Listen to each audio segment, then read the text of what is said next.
D'accord. Donc Voilà. concrètement, dans ce cas-là, Jésus en fait était égyptien.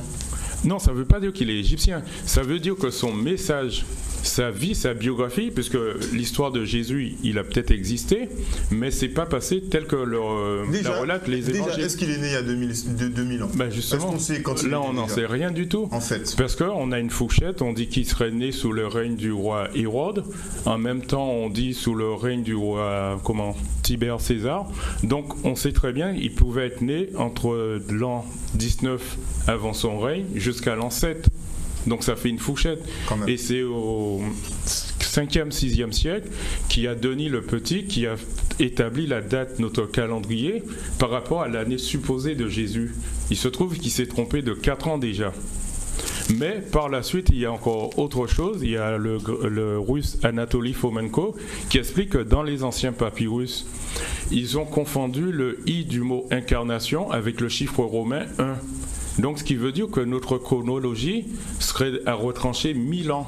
On ne serait pas en 2016, mais en 1016, après la naissance supposée de Jésus. D'accord. Donc pour vous, il faut... Donc l'histoire va à l'encontre de ce que dit la Bible. Pour vous, c'est se baser sur l'histoire, parce que vous êtes un historien, plutôt que sur la Bible. Non, c'est pas ça. C'est qu'il faut mettre les deux documents en parallèle et faire une étude comparative. Déjà, même le mot qui signifie Messie en égyptien, le mot Neb, si vous prenez la racine du mot, signifie noir. Donc, un Messie est forcément noir déjà. Et ça explique pourquoi, dans les anciennes iconographies, le Messie, le Christ, est toujours représenté en noir. Exact. Et j'ai même trouvé justement, je crois que c'est... Il y a un peuple justement africain, je crois que c'est la Côte d'Ivoire, il priait le Christ déjà il y a 15 siècles.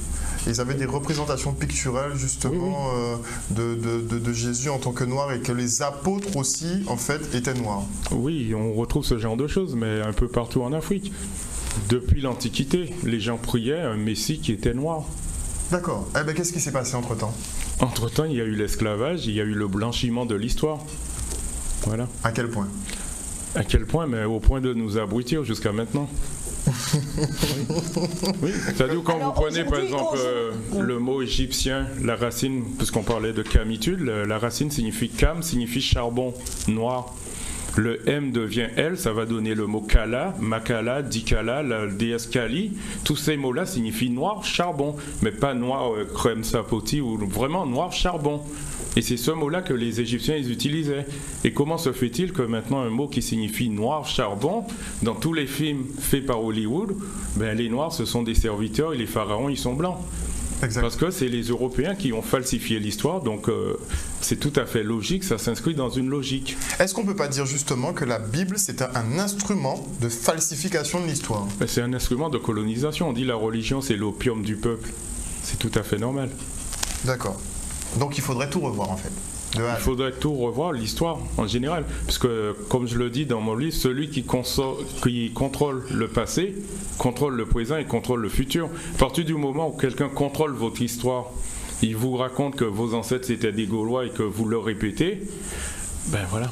Il vous contrôle. Alors là, vous êtes en train de déconstruire, de tout déconstruire. Donc, la Bible, comme vous dites, c'est pas le livre qu'il faut suivre, il faut plutôt regarder au niveau de l'histoire. Alors, pour ceux qui sont croyants, vous dites quoi? Vous dites qu'il ne faut plus croire en la Bible, il faut croire en qui, en quoi? Non, je ne dis pas qu'il ne faut plus croire en la Bible, parce que la Bible reprend une histoire qui existait bien avant. Par exemple, là, le 25-24 décembre, on va fêter la naissance de Jésus, mais ce n'est pas une nouveauté qui remonte à 2000 ans. Déjà dans l'Antiquité, au solstice d'hiver, les peuples faisaient des fêtes. La fête des Lumières en Égypte existait bien avant. Ça n'a rien à voir, en fait, cette fête-là n'avait rien à voir avec Jésus. C'est du recyclage, c'est-à-dire où les gens arrivent à un certain moment, il y a des fêtes qui existent, qu'on appelle les fêtes païennes, on va les recycler. On va dire, tiens, on a un Messie à présenter. Comme les gens fêtent déjà l'avènement d'un Messie le 25 au solstice d'hiver, que ce soit Mitra, que ce soit Horus ou Osiris, c'est tout à fait normal. L'Église catholique va dire que Jésus il est né le 25 décembre. Alors que si vous prenez les récits des évangiles, on nous dit que quand il y a eu l'étoile, il y avait des bergers qui faisaient perdre leur troupeau en Israël en plein hiver. C'est impossible, c'est forcément au printemps. Mais comme il fallait calquer sur une date que les gens fêtaient, donc l'Église va instaurer la date du 24 décembre, tout simplement. Oui, je vais rajouter également